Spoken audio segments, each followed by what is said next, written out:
Well, good morning to you. As you can tell, we're obviously in a different setting. There was an issue with the recording when we did this for the class.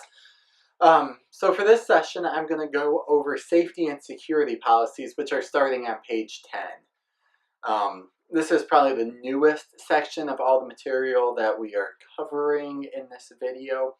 And this is really where we get into how can we prevent or minimize any potential of sexual abuse or any sort of child abuse in Union Lake Kids Ministry. And so what I'm presenting is a compilation of all the best practices that we have heard from books such as Deepak Rehu's On Guard book, or from conferences. I've gone to conferences on child protection down in Louisville, Kentucky, with Ministry Safe and the Southern Baptist Theological Seminary, from getting information from other churches about how they do child protection, reading insurance documents and recommendations, and then the Ministry Safe, which is a national company that specializes in child protection and child legal issues. This is kind of all of the best practices put together and shaped to figure out how they would best fit Union Lake and the way that we are able to run our children's ministry. And so what I'm going to have is a lot of different changes and a lot of kind of granular, here's what this is actually going to look like information. So it's important just to keep in mind from the outset why we are doing these new policies, why we have them, why we have instituted them. And again, it's for the protection of the children in our care. Yes, it's going to be difficult for us. Yes, it's going to be inconvenient. Yes, there are a lot of changes. But the biblical picture of love is sacrificing our good or our convenience here for the good of another. I mean, even this morning I was reading in Mark 15 about what Jesus suffered for the good of his people, and following after Christ, we take this inconvenience upon ourselves for the good of the children in our church. So we're starting on page 10 in your handbook if you want to turn there. And that kind of gives us a safety and security overview. So we have kind of these broad things in mind, and as we go through this video, I'll explain each of them more. So you see all workers have the new approval process. You see in the application form that we're making everybody be reapproved to work in Union Lake Kids.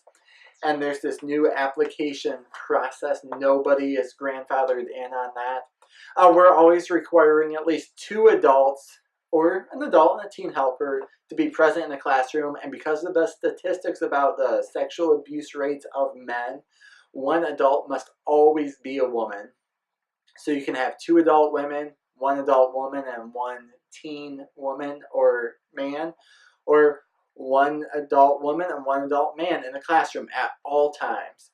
We're reporting all neglect or abuse, both actual or suspected, to the appropriate legal authorities. We're taking aims to secure our building. While on the church grounds, we encourage all workers, whether or not they're scheduled that day, to be observant, to make sure that these safety procedures are being followed. And we're continually monitoring and refining these child protection policies within the child protection team. And how seriously do we take these? Well, if we're not able to fulfill all of the policies on any given day, classes will either be canceled for that day or they will be combined so that we are able to protect the children in our care. So if we only have 1 adult show up to work in the 4th through 6th class, we're either not having the 4th through 6th class, or we're going to combine them with, say, the 7th through 11th. That way we have 3 adults in there to teach the 4 through 11th class for that day.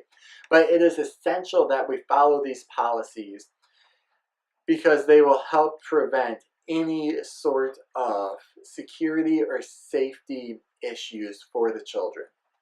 So on page 11, you see the child protection team. And the child protection team is 5 members. It includes the director of Union Lake Kids, which is Sue Stumbo, the director of Union Lake Student Ministry, which is myself, an elder, which is Jeff McKeever at this time, and 2 members at large who have yet to be named. And so the child protection team, they kind of have oversight in a few general areas. The first is over the policies and procedures that we have, making sure that they're being applied well, that they are understood, and receiving recommendations both from Union Lake Kids workers and from the elders to improve and grow these policies.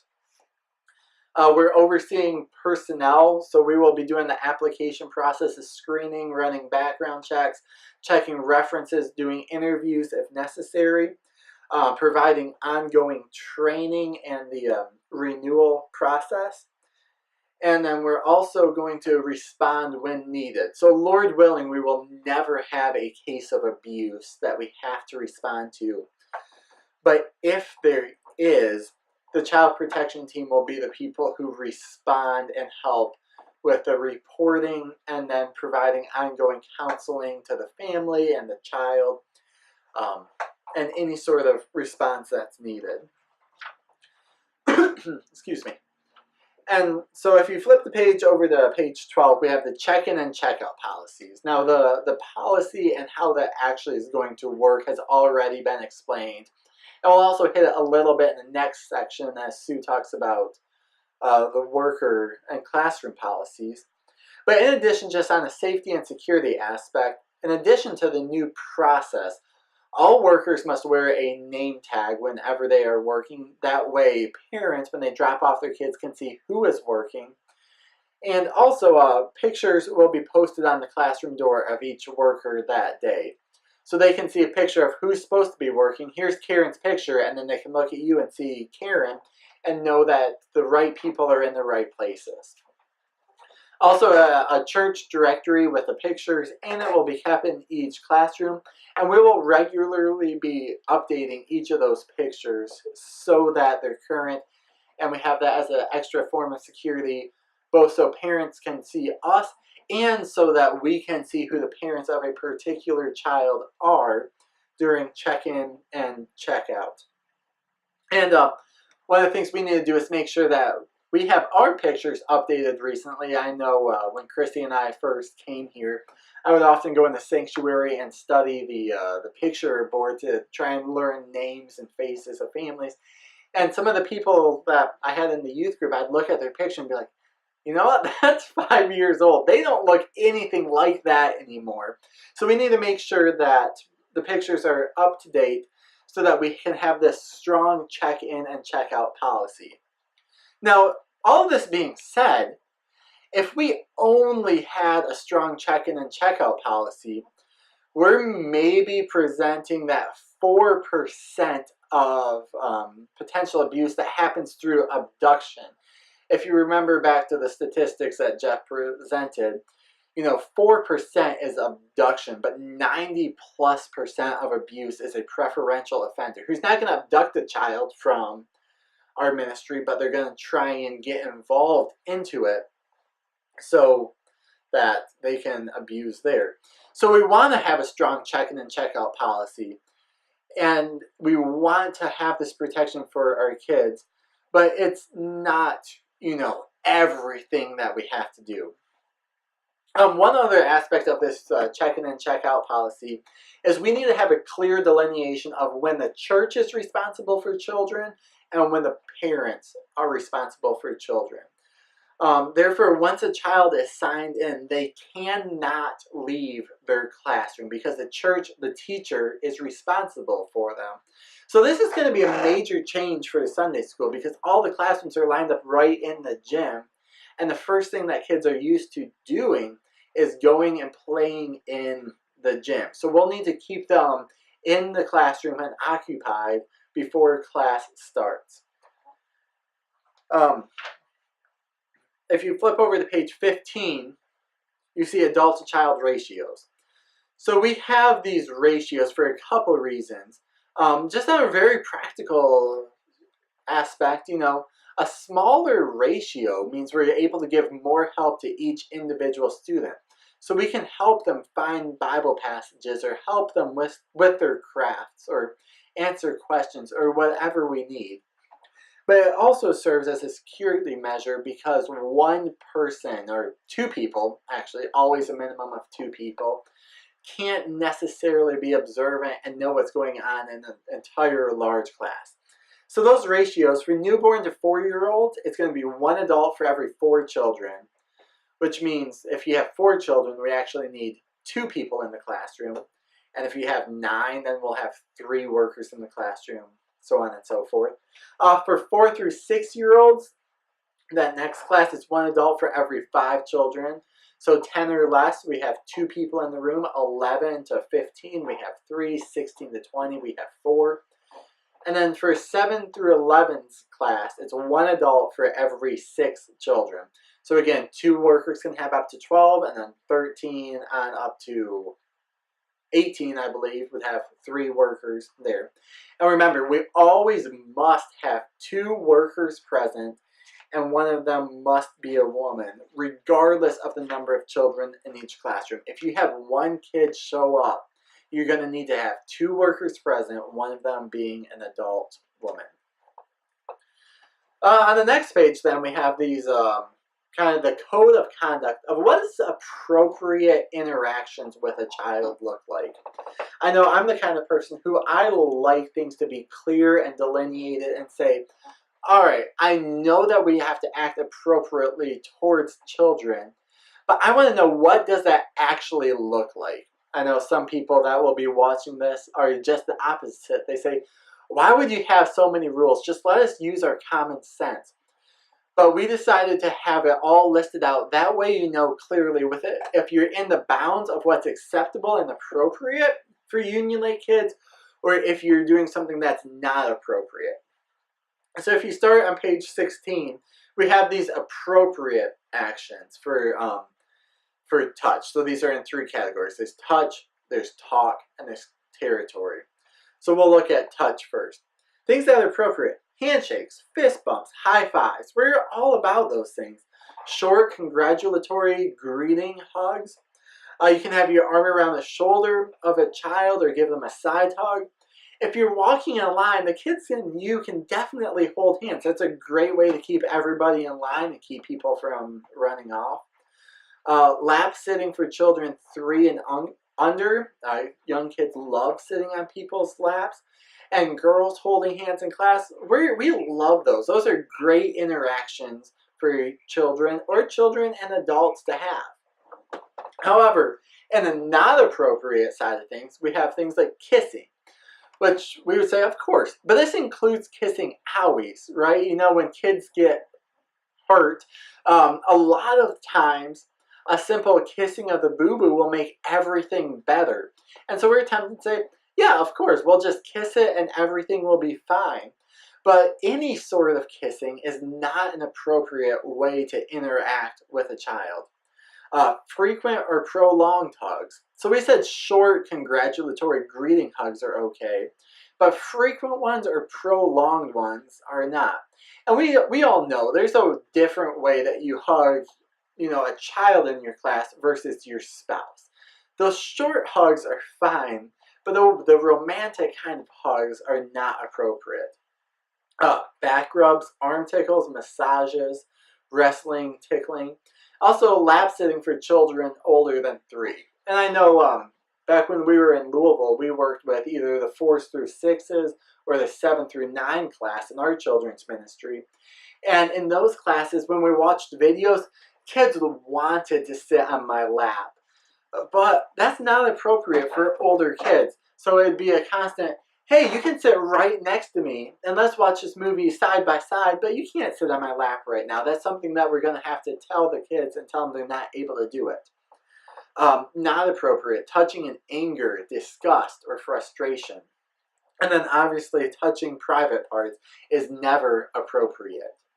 So as we move on to talk, the appropriate things would be Verbal praise for achievement or behavior. Great job, Tommy. Thank you for listening. Oh, you did a wonderful job coloring that picture. Thank you for sitting still, keeping your hands on the table, and listening to this lesson. We want verbal praise to be happening for their behavior. We want encouragement to happen. And then scripturally based teaching that is non-sexual. So in our curriculum, we're not really diving into sexual topics with the 4-year-olds anyways. But we want to always be having our teaching based in the scripture so that we're speaking God's words to them. The thing that would not be appropriate then is compliments or questions relating physique or body development. So when we're complimenting the students, we don't want to say, explicit things about their bodies, how they're growing or they look beautiful today. We want to make those compliments about other things, their behavior, their achievement, their encouragement, but not specifically about physique or body. Never appropriate is secrets or special gifts. And I'll get into that secrets and why those are not appropriate in just a few minutes. Sexual coaching or conversations, verbal harassment, swearing, vulgar language, sexual jokes, innuendos, or bathroom humor.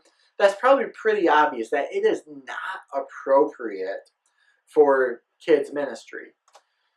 And then we have the territory aspect. So what's appropriate? Where should you be with children? Well, appropriate things would be group or public environments. So when you're in the classroom, when you're in the gym with other people, and public semi-private conversations. So if you flip the page over to page 18, there's a note on semi-private conversations. So there will be times when you need to have a one-on-one conversation with a child. And what we want to do there is have what we're calling semi-private conversations, where you can be seen by others but not necessarily heard. So if you need to have a discipline conversation, what you want to do is move the child away from the rest of the class, maybe into the corner of the room, or if you're in one of the gym classrooms, pull them out into the gym right outside the door where the other teacher can still see you, where the hall monitor can still see you, but you're not necessarily heard, and have that conversation there. So it's a private, but you're not closed off. It wouldn't be appropriate to take a child to an empty classroom next door to have that conversation. It still needs to be public. Not appropriate for territory would be those private conversations, or even private conversations that don't happen in kind of the classroom setting. So a conversation via phone, text, social media, etc. Which in my mind, we're going up through 11 years old. They shouldn't have phones, text, social media, etc. But it's 2018 and we know that some kids do. And we don't want to have conversations that are not monitored, that are not accountable to others in these ways. If you need to get a hold of a child or tell someone something, call their parent. Don't call them directly. And then also laying on the floor or like a bouncy toy with a minor. You don't want to be in that situation. So those are kind of our code of conduct of what is actually appropriate for adults and children and what would be unacceptable. And again, if you have any questions about this, you can always go back and reference the handbook. They're going to be kept in each room. Or you can talk to any member of the child security or the child protection team, and we can clarify what is okay and what is not okay for interactions with the child. On page 19 then, we have our health and injury policy. And so the basic way that we deal with any sort of medical emergencies or incidents is we're going to take care of the child first, do whatever we need to do, and then seek help immediately. So that might be, if it's just a minor injury, nothing needs to be done as serious. We might need to get an ice pack for the child and then contact their parents. For something more significant, it may be if there's blood or bodily fluids, we need to get the child away from it, but we don't want to move an injured child too much if we can not move them at all, that would be ideal. We get the rest of the children away from it, and we call 911, and then we immediately clean up kind of the bodily fluids or whatever mess needs to happen. And so with this, we want to take care of the child and then seek help immediately. And regardless of the severity of the injury, parents need to be informed. So that's why you have this incident report. It's a Union Lake Baptist Church incident report. It's just a one-page form. And up on the corner it says one of blank. If you need multiple forms, fill them out. And it's just a description of what happened, an injury, illness, other, date, time, location, and describe the incident. And then write which kind of people are involved, witnesses, and then you sign it. We'll make a copy of that. One of those will be stored by the child protection team. The other will be given to the parents. And for that report, if you're not sure, does this constitute a incident report should be filled out? Go ahead and fill one out. It will take a couple minutes because some things are pretty minor, or so they would seem, but then they can develop into something greater. So a small scrape from a kid falling, it's a scrape, it's not a big deal. But that could develop and get infected and lead to something much greater. So we want to have that record of the injury on file in case it develops to something more. So, a kid falls down and bumps their head, fill out the thing. If maybe a kid shoves somebody else because they're playing with a toy that the other one wants to play with, you don't necessarily need to fill out the form, but if there's any doubt, go ahead and fill it out just in case. And you can probably hear the lawnmower outside. It's quite alright. That's what happens when you film on a Tuesday morning in your office. Also on that page 19, we have the sickness policy, which Sue has already gone over. Again, we're not allowed to administer any sort of medicine except for diaper rash ointment if it's requested by the parent and provided by them, or an EpiPen in the case of a severe allergic reaction, again, if it's provided by the parent and requested by them. But regardless, again, we're always going to inform parents of anything that happens. And so in the classrooms, too, we're going to have Band-Aids for injuries. And then in the kitchen and in the youth room, but the kitchen's going to be closer now that all of the classes have moved to the gym. We have ice packs. And then in the custodian's closet in Ron and Ed's room there, as well as in the kitchen, kind of in the cupboards on that would be the east side, the side that's nearest the parking lot of the kitchen. We have Rubbermaid totes that have the cleanup procedures for blood, stool, vomiting, as well as norovirus. And then we have bleach, plastic gloves, buckets for mixing the bleach to do a dilution, and all the instructions for cleanup if you need that. And cleanup obviously should be done as soon as possible. And so we're going to move over to page 21, which talks about reporting abuse and neglect, which is probably, out of all the things that we're covering in this video, the newest and probably the scariest aspect of this new policy, because nobody wants to report abuse and neglect. But let me just read you this quote that I have in there. It's from J.D. Greer. He's a pastor out in North Carolina. He's presently the president of the Southern Baptist Convention. And about reporting abuse, he says this. He says, protecting the vulnerable includes recognizing the difference between what is only immoral and what is both immoral and illegal.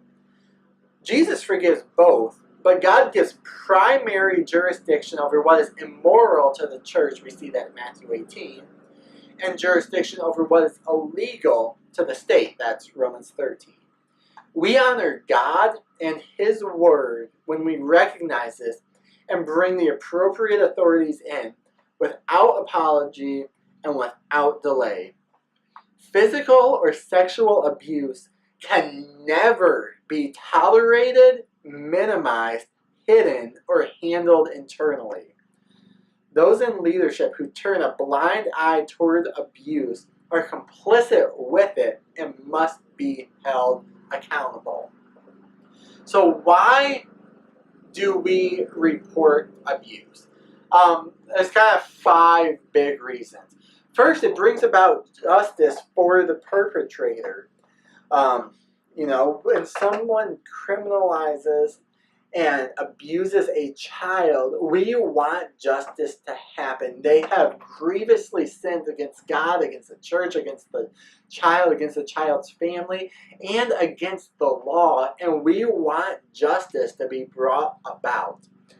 God is a God of justice. It is good for his people to desire justice. Second, you see, as part of the healing process for the victim, when the victim sees that we are taking action as a church, as the state is taking action against the perpetrator, they see that this is a serious issue. People care and take it seriously, and things are happening as a response. And seeing this is part of the healing process for the victim. Of course, it doesn't make the healing instantly better. It doesn't make all the difficulty of it go away, but it's part of a long and painful process. A third reason to report is that it protects other potential victims. So we saw those statistics, male abuser that's abusing males will have an average of, I think it was 150 victims before he is prosecuted.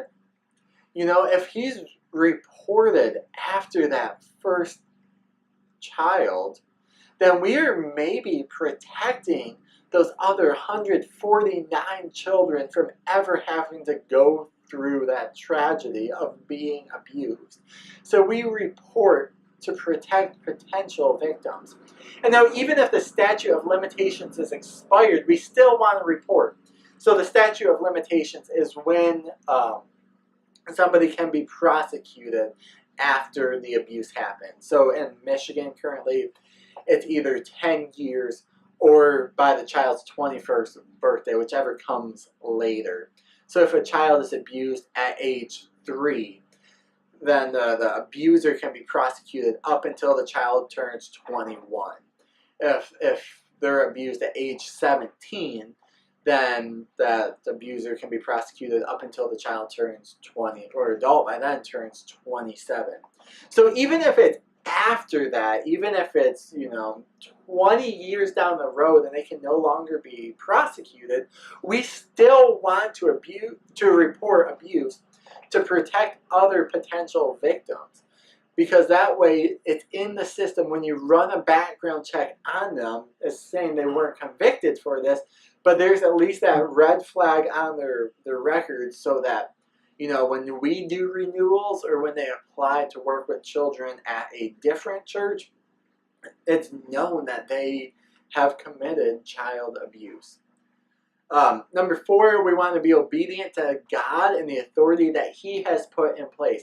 God put the government in place to wield the sword and execute justice.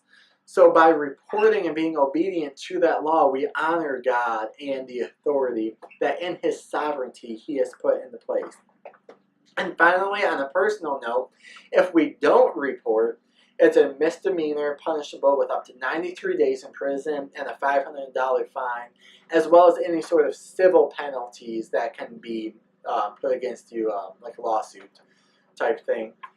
And so this is for each individual. This is not if a Sunday school teacher does not report, then the church is held responsible. It's if the Sunday school teacher does not report, that individual has the law come against them with the misdemeanor, the imprisonment, and the fines.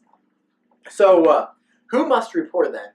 Everyone involved in Union Lake Kids, both staff and volunteers, must report neglect or abuse, both actual or suspected, by anyone, whether by an adult or another child.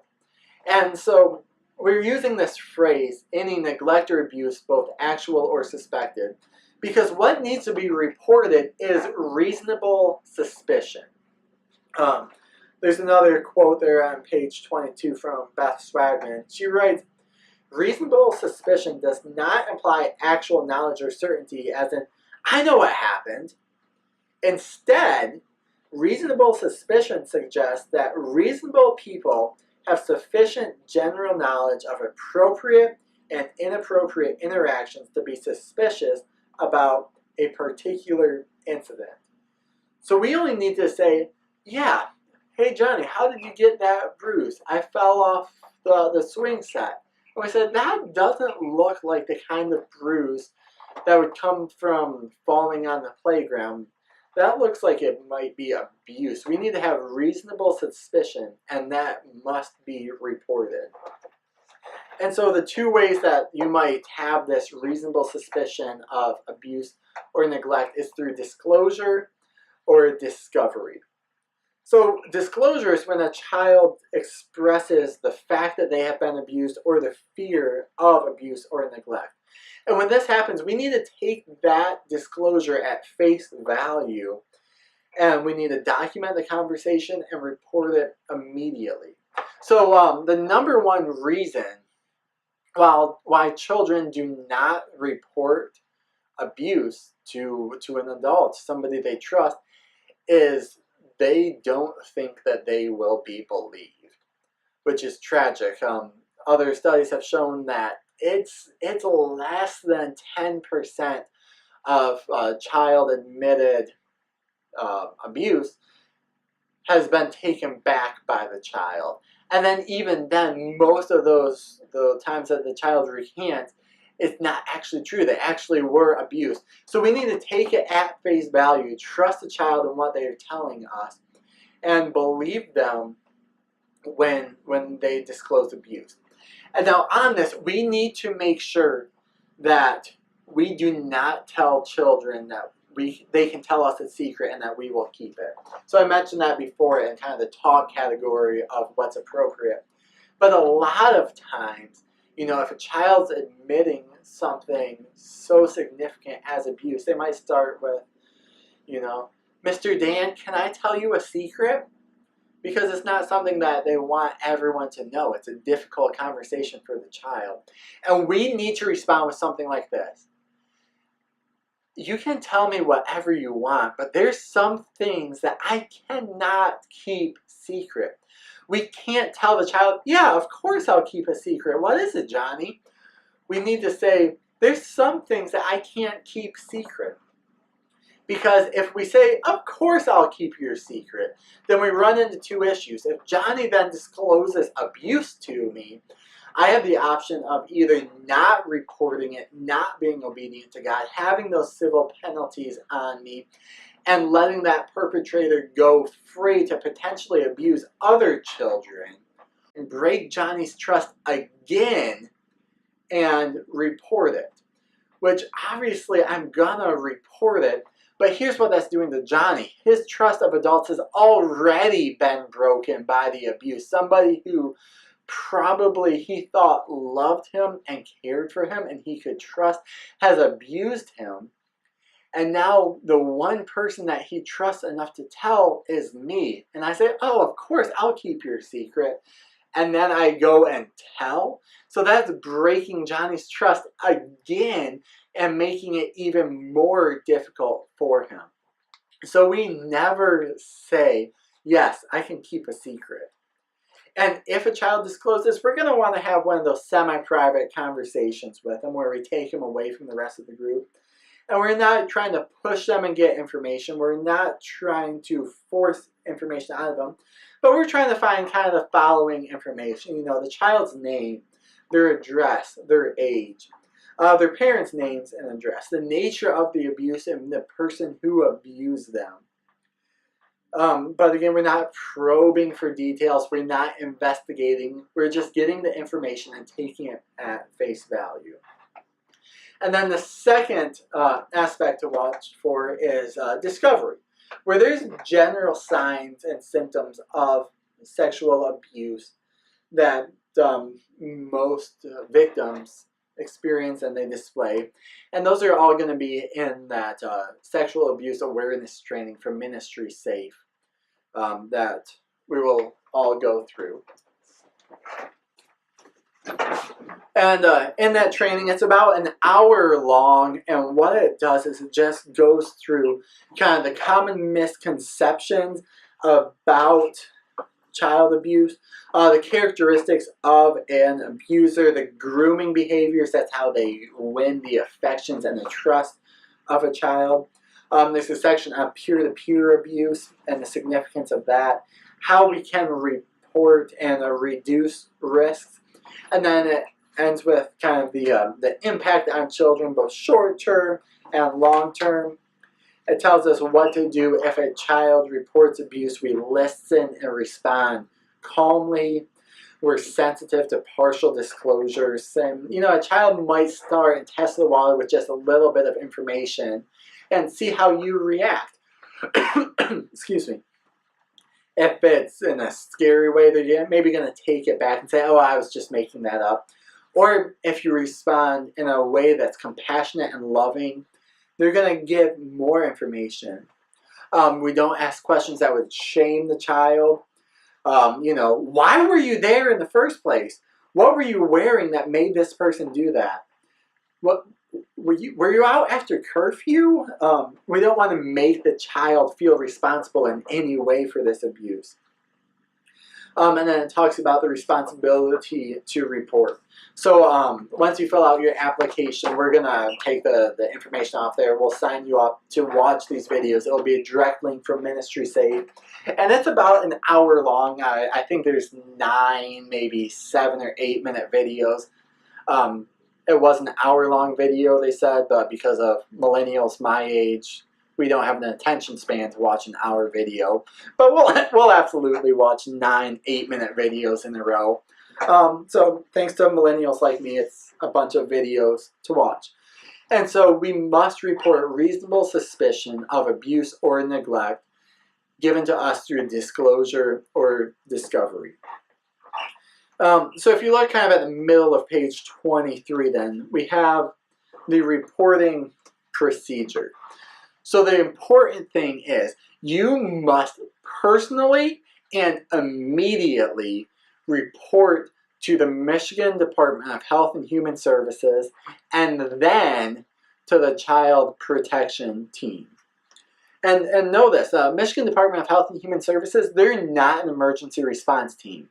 So you might also need to contact 911 in there if the child is in immediate danger. If it would be dangerous for the child's parents to pick them up after class, you need to contact 911 immediately. Get that child in their custody. Make sure the child is safe. Then contact the Michigan Department of Health and Human Services. Get the abuse on the record, and then contact the Child Protection Team. But the legal aspect and the child's safety is what is most important here. So, if the child is in immediate danger, call 911. Then contact the Michigan Department of Health and Human Services. You can call them. Their number is in your handbook. It is 855-444-3911. And when you contact them, you're going to want to get the operator's name that you talk to and also the case number that they are taking down. And you can do this anonymously. You can submit the report anonymously if you don't want to give out your name and information. And then within 72 hours, you also must file a written report with the Michigan Department of Health and Human Services. There will be a spot for the case number on that report, which is why you want to get it on the phone. And you can get that online. It's a form DHS 3200 and print it off. We can get you a copy of that. And then you can either email it in, fax it in, or mail it through the post office. And that has to be done within 72 hours of your initial report. And then after you do that, contact the Child Protection Team. To make a report to us, you can either talk to a member directly, which I would recommend in this situation, or you can email childprotection@ulbap.org. And you want to contact us to let us know what happened so we can help with any sort of follow-up you have. We can do the follow-up in the church. We can talk to the child's parents. we can deal with the perpetrator if it was abuse that happened in the church. But you always want to report to the authorities first. And let me just stress this one more time. If you report in writing to the child protection team, that does not take away your responsibility to report to the Michigan Department of Health and Human Services. You must still call them and still submit that written report. And so at this point, we took a break, and we will pick up with me continuing this section on in the live video from Saturday. All right. So let me start back up while people are coming in with a couple of clarifications. Just things that people asked during the break real quick.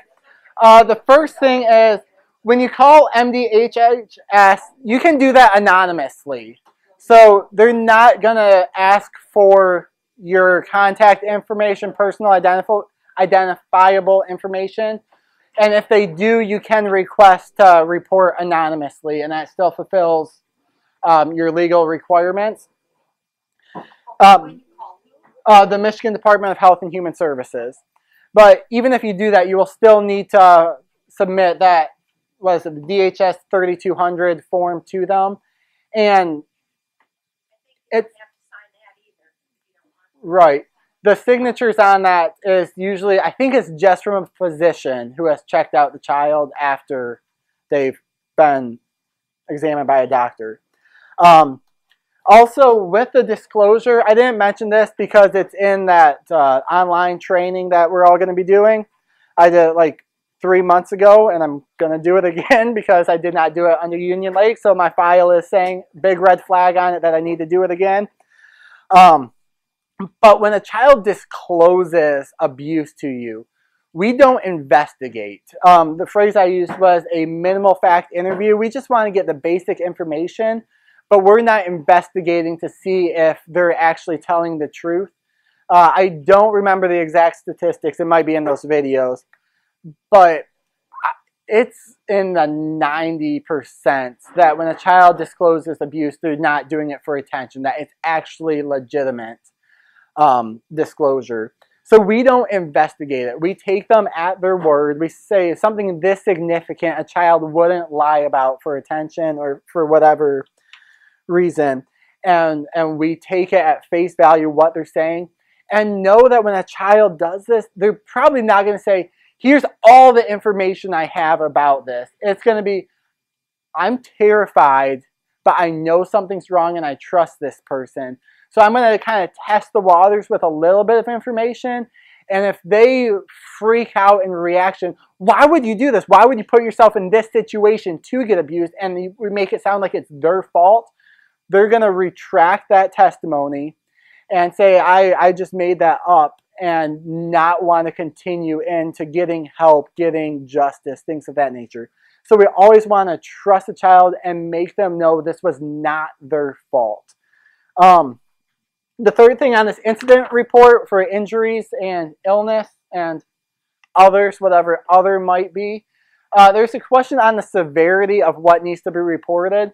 So if a kid gets, they're running in the gym and they scrape their knee, something like that where it's minor, or, a kid bites another kid, we do want to still have an incident report for that, because even though a scrape is minor, every kid has scrapes on them most of the time, we still know that those can develop into something more significant. So we want a record of when that initial injury happened. If it's kind of, one kid has the toy and the other kid wants the toy, and there's a shove for the toy, and then, there's tears in light of the shove, and I am preparing myself for fatherhood right now, explaining this, and I'm somewhat terrified, then we don't necessarily need to report that, because, the small hit from a 4-year-old's not going to develop into something more significant. But in there, it's kind of a measure of, you need to use common discretion to figure out, what do I need to report, what do I not need to report? And if you don't know, err on the side of fill out a report. If it's insignificant, we wasted one piece of paper and, 2 minutes of your time. but it's better to fill it out when it's not necessary than to not fill it out when it is. So we're going to pick back up on reporting here. And at the bottom of page 23, we have this report to the child protection team. So you've already talked to the police if that's necessary. You've already talked to the Michigan Department of Health and Human Services if that's necessary. Now you talk to the child protection team. And there's really kind of two situations when you would talk to them. The first would be yellow light issues. Actually, I'm going to skip down to red light issues, then we'll come back to yellow. So red light's what we've already been talking about. Anything that has to be reported to the civil authorities, being police and or Michigan Department of Health and Human Services, where we say, we've already made this report, give us the operator and the case number so that we can do follow-up as well.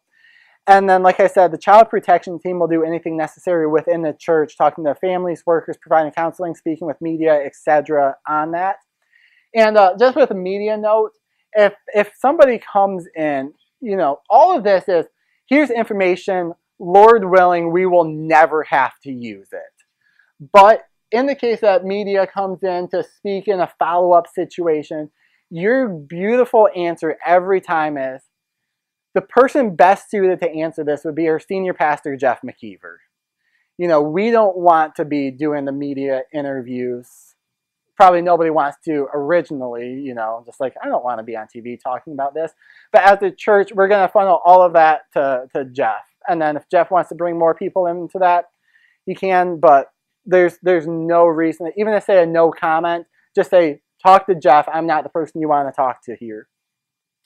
And then on this is obviously sensitive information. Some of it will be confidential just from a legal standpoint. So don't be discussing it with other people in the church. Take it as seriously as it is. Keep it confident and sensitive. And just discuss with the child protection team. There's 5 of us so that we can have combined wisdom and know who we need to bring in and talk to from there. So those are the red light issues where it's pretty obvious what those are. The yellow light issues are things that don't necessarily need to be reported to the authorities, but child protection team still wants to know about it. So like I said, when we're here, we always want to be observant for odd behavior, things that don't seem quite right, that look suspicious or fishy, or just obvious violations of the policies and procedures here. So we want to be watching adults, workers, other children, not because we're always suspicious, always investigating, thinking somebody's doing something wrong right now, I need to figure out what it is. We just want to be responsible and observant to know what's going on around us. And most of these things that we notice, they might be insignificant, but, just grab one of the child protection team members, right now Jeff, Sue, or myself, or the 2 others that will be announced by September 9th. Let us know about that. Or, oh, I saw something, I'm just going to shoot a quick email to that childprotection@ulbap.org, and then that will forward out to the whole team. And that way we can have a record of it. Because, say peer-to-peer abuse, major issue right now, 1/3 of sexual abuse is peer-to-peer, growing just rapidly right now. You might not catch somebody in the act of abuse.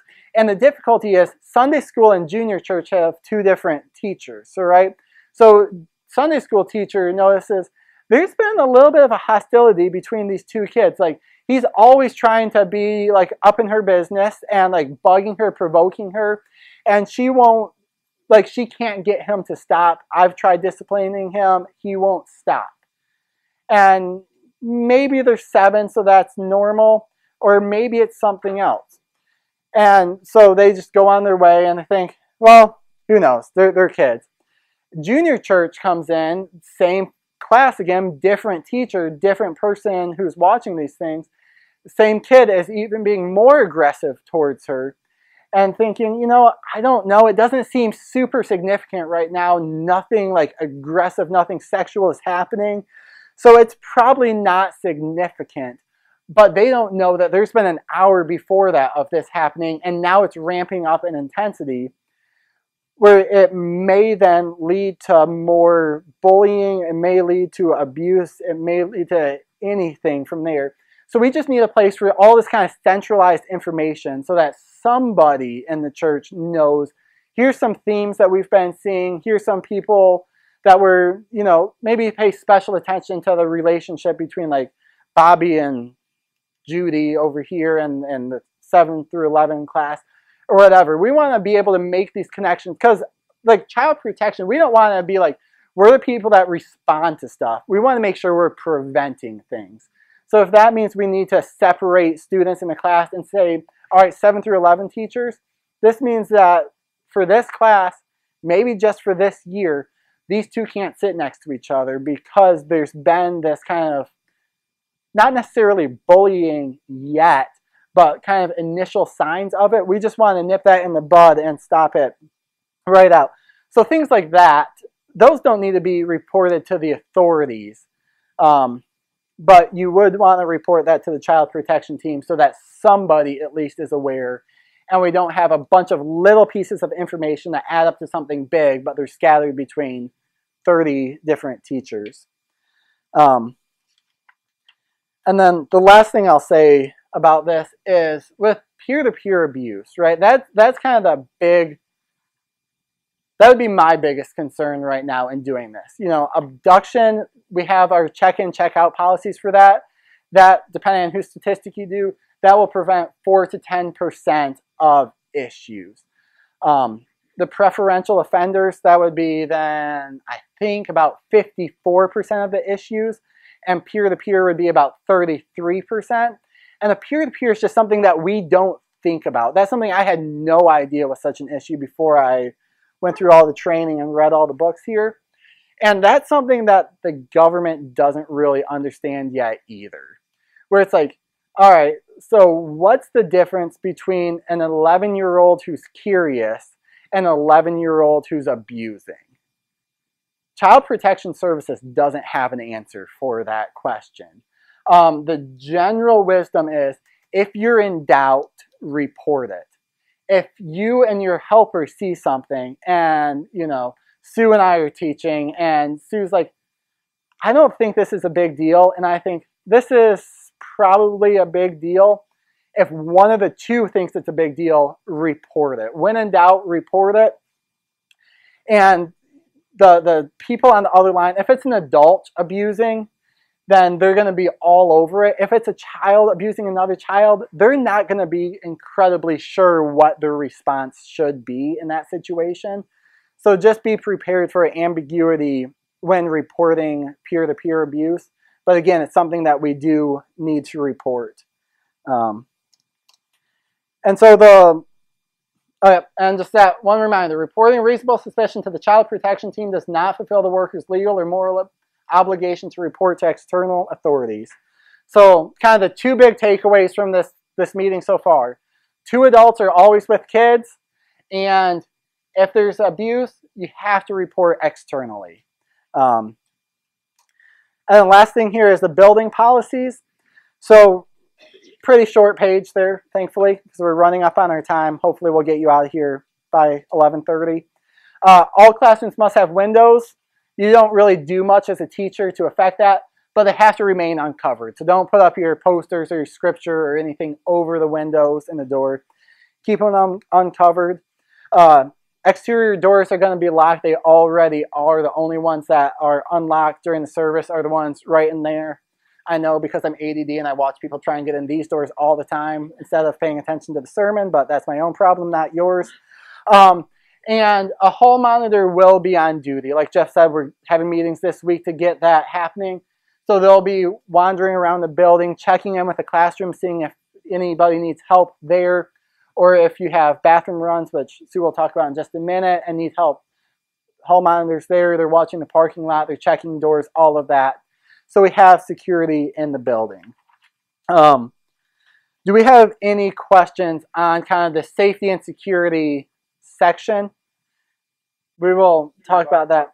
So what we're coming up on is kind of classroom policies, classroom management, and what's expected of workers. So we'll hit some of the parent policies again, but the flip side of here's what parents need to know about check-in, here's what parents need to know about snacks.